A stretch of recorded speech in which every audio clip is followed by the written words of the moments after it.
Okay, now normally with these discrete random variable questions, the probability distribution is a table and we have to write out the table. Now I can see why we're not in this case, because we've got 1, 2, 3, blah, blah, blah, blah, 39, 40, maybe I'll do 38 as well. So this would be a huge table of probabilities, and so I can see why they're not asking us to do that, and I can also see why you didn't do it. But each of these probabilities in here we know is equal to 1 over 860. What's weird? 1 over 860, 1 add whatever the x value is, apparently. Find the probability that x is bigger than 39. Okay, so the only number out of that range that's bigger than 39 is 40. So we would put 40 in there. So it would be 41 over 860. And, this is where we have the problem. From here to here. Okay, so for a binomial distribution, I really recommend every time you do a binomial distribution, before you go to the calculator, or before you make a decision of what you're going to do, write out a little number line and then put a box around the thing they're asking you to find.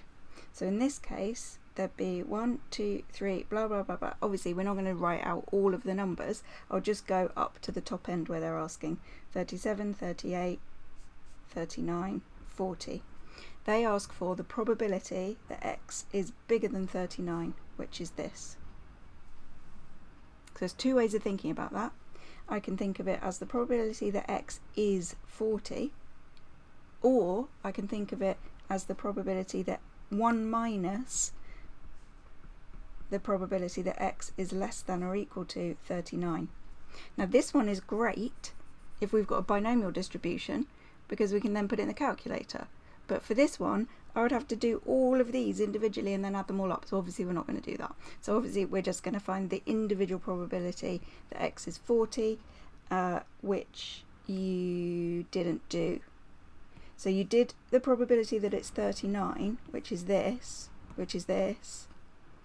but it didn't ask for that. Ask for the probability that it was bigger than 39. So you would need to do exactly what you did, but x is 40 to find that individual probability that goes in that box.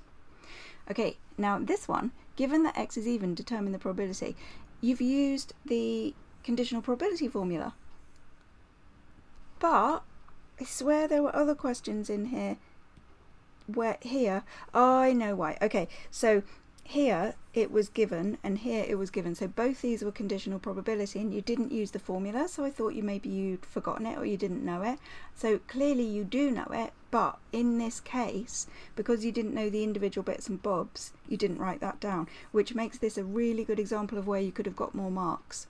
Because if you'd written down that and that, even with words, you would realise that some of them you know. So not hockey and squash isn't on there, but squash is on there.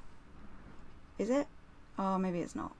Oh yeah, there it is. 18 students play squash. So you could have just put 18 over the total on the bottom. It would have shown that you know that formula and you understand the question, and it would have picked you up a mark or two. So confidence is definitely something we need to work on, because this is all in your head and you have the ability, by far you have the ability. We just have to get it on the paper. Right, so they say, what is the probability? They give you some weird scenario. Oh, x is even. So what is the probability of even? No, other way around. What is the probability that x is less than 10 given x is even? So that is equal to the probability of x is less than 10 and even divided by the probability that x is even. Okay, less than 10 and even is 2, 4, 6, 8. I agree. So we'd need those four probabilities, and it's this one or this one or this one or this one. So you add. This looks great. Yeah, here's the individual probability of it being 2, being 4, being 8. Where's 6 gone? Did 6 go? I think 6 disappeared. Yeah, you've only got 3 things on the top. I think you only did 2 and 4 and 8. I think you forgot 6. And then on the bottom, that's where you've gone wrong. I think if you'd written the formula, it would help, and I always write it with words, not with A's and B's. And I did get it wrong the first time. Did you see? Because we ask the question the other way around than we write it mathematically. So we say, given that x is even, find the probability that it's less than 10. But what we write is less than 10 given even. And the bit on the bottom is even. So not the probability that x is 10. This bit here is not correct. This needs to be the probability that x is even. Now, how would we work that out? Given that x is even, hang on, let me think. What is the probability that x is even? Surely we can't be doing all of those things individually. I mean, it is 6 marks, but I think, okay, let's just remain calm and say, what if we did have to find the probability that it's even? So that would be the probability that it's 2, add the probability that it's 4, add the probability that it's 6, add the probability that it's 38, add the probability that it's 40. Alright, what if we remain calm and think about those things? So the first one is 1 over 860 times 3, and then it's 1 over 860 times 5, and then it's 1 over 860 times 7, and then it's 1 over 860 times 39, and 1 over 860 times 41. Right, that is an arithmetic sequence. If we pull out the 1 over 860, then we're doing 3, add 5, add 7, add 9, add blah blah blah, add 41. That is an arithmetic series. The first term is 3, the common difference is 2, and the number of terms is 20. Yes, the number of terms is 20. So we can find this sum by doing n over 2, 2a plus n minus 1d.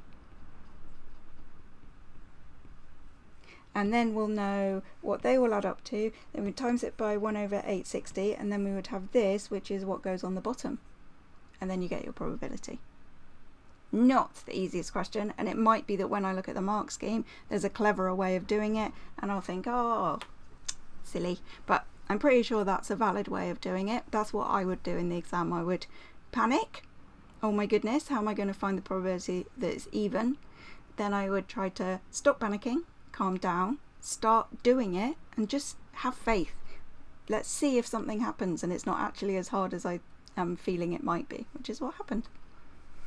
Okay, that is 14. That is us done. I will let you know the overall marks dropped, and then next time that I see you, we'll maybe do probability.